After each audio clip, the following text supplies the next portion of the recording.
আমি এখন রয়েছি বৃন্দাবন ঘাটে সন্ধ্যা আরতি দেখার জন্য, কারণ আজকে এখানে রাস পূর্ণিমা। আর রাস পূর্ণিমার সময় বৃন্দাবনে যে কেমন ভিড় হয় তোমাদেরকে একটু দেখাচ্ছি। দেখতে পাচ্ছ আমি এখন ঘাটে রয়েছি, বৃন্দাবন ঘাট।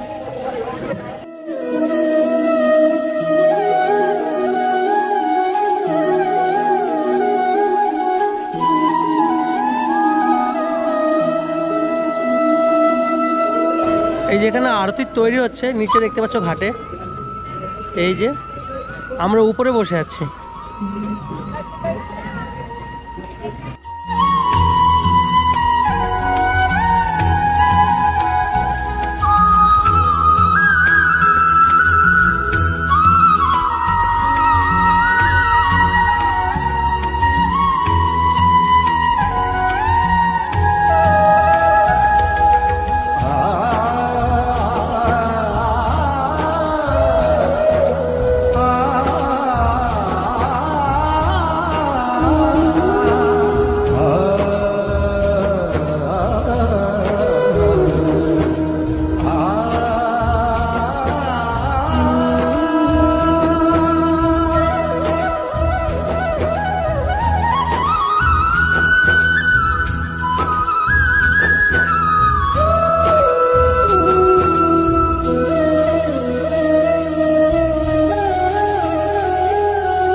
Krishna